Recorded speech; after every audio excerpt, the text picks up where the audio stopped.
અમદાવાદના એક જૂના મકાનના બંધ ઓરડામાં એક એવી ડાયરી વર્ષોથી ધૂળ ખાતી પડી હતી, જેના પાનાઓ પર એક એવું રહસ્ય અંકિત હતું જેણે આખી જિંદગીને દુનિયાની નજરોથી છુપાવીને રાખી હતી. આ કોઈ સામાન્ય ડાયરી નહોતી, પણ એ એક એવા જીવતા જાગતા સત્યની સાક્ષી હતી જેને ખુદ તેનો લખનાર પણ સમાજ સામે લાવતા થરથર કાંપતો હતો. એ ડાયરીના પાના પર ધ્રુજતા હાથે લખાયેલું પહેલું વાક્ય જ કંઈક એવું હતું જે વાંચનારના કાળજાને હચમચાવી મૂકે. હું રોજ અરીસામાં જે ચહેરો જોઉં છું એ મારો નથી. હું મારી જ અંદર અજાણ્યો કેદી છું. આ ડાયરીનો માલિક બીજું કોઈ નહીં પણ આરવ હતો.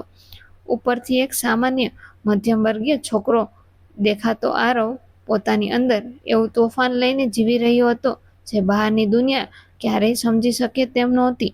જેમ જેમ તે મોટો થતો ગયો તેમ તેમ તેને અહેસાસ થવા લાગ્યો કે તેનું શરીર ભલે એક પુરુષનું છે, પણ તેનો આત્મા અને તેની ખરી ઓળખ એક સ્ત્રીની છે.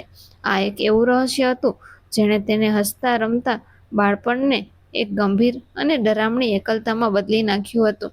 શાળાના દિવસો આરવ માટે કોઈ ભયાનક દુઃસ્વપ્નથી ઓછા નહોતા.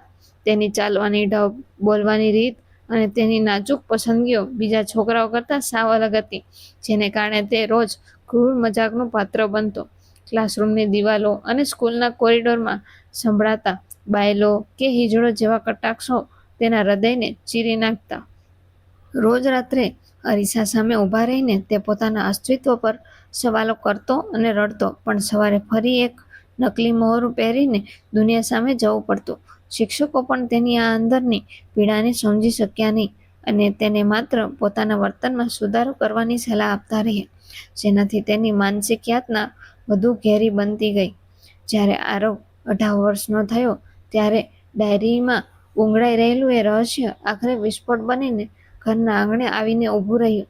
તેણે ભારે હૈયે ધ્રુજતા અવાજે પોતાના માતા પિતા સામે એ સત્ય સ્વીકાર્યું કે તે ટ્રાન્સજેન્ડર છે. આ સાંભળતા જ ઘરમાં જાણે સન્નાટો છવાઈ ગયો અને પછી એક મોટો ભૂકંપ આવ્યો. પુત્રના પ્રેમ કરતાં સમાજ શું કહેશે એ ડર અને સગા સંબંધીઓના ટોણા માતા પિતાના મન પર હાવી થઈ ગયા.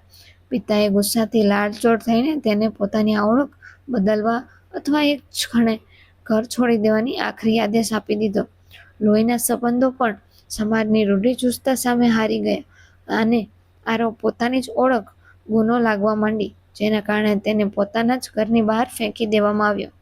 ઘરથી દૂર અજાણ્યા રસ્તાઓ પર ભટકતા આરવ માટે સંઘર્ષની એક નવી કાળી સફર શરૂ થઈ. ટ્રાન્સજેન્ડર હોવાના લીધે તેને રહેવા માટે મકાન કે આજીવિકા માટે એક નાની નોકરી મેળવવામાં પણ પારાવાર મુશ્કેલીઓ પડી.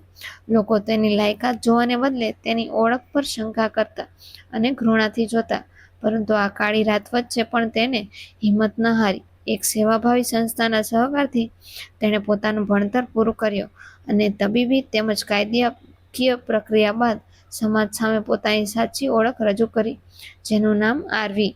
તેને કોમ્પ્યુટર સાયન્સમાં ડિગ્રી મેળવી અને એક મોટી આઈટી કંપનીમાં સોફ્ટવેર એન્જિનિયર તરીકે સ્થાન મેળવ્યું. તેને સાબિત કર્યું કે ક્ષમતા ક્યારેય કોઈ લિંગની મોહતાજ નથી હોતી. એક દિવસ શહેરના એક ભવ્ય હોલમાં ટ્રાન્સજેન્ડરના સમુદાયના અધિકારો પર એક મોટો સેમિનાર યોજાયો હતો. સ્ટેજ પર મુખ્ય વક્તા તરીકે જ્યારે આરવી આવી ત્યારે આખો હોલ તાળીઓથી ગુંજી ઉઠ્યો. તેણે માઇક હાથમાં લીધું અને ગર્વભેર કહ્યું, ભગવાને આપણને માણસ બનાવ્યા છે, પણ સમાજ આપણી ઓળખ નક્કી કરવાનો પ્રયત્ન કરે છે. એમને કોઈની દયા નહીં, પણ માત્ર સમાન તક અને સ્વીકારવાની જરૂર છે. આ ભાષણ દરમિયાન સામેની હરોળમાં બે વડીલોની આંખમાં પસ્તાવાના આંસુ તેને જોઈ રહ્યા હતા. તેઓ બીજા કોઈ નહીં પણ આરવીના માતા પિતા હતા. આજે જે ડાયરીના રહસ્યથી તેઓ ભાગતા હતા, તે જ રહસ્ય આજે એક ભવ્ય અને ગૌરવપૂર્ણ સત્ય બનીને તેમની સામે આવીને ઊભું રહ્યું. આરવમાંથી આરવી બનવાની આ સફર માત્ર એક વ્યક્તિનો નહોતી, પણ અંધકાર સામે પ્રકાશની જીતની વાર્તા હતી. જો તમને આવી જ વાર્તા ગમતી હોય તો ચેનલને સબસ્ક્રાઈબ કરો. જય શ્રી કૃષ્ણ.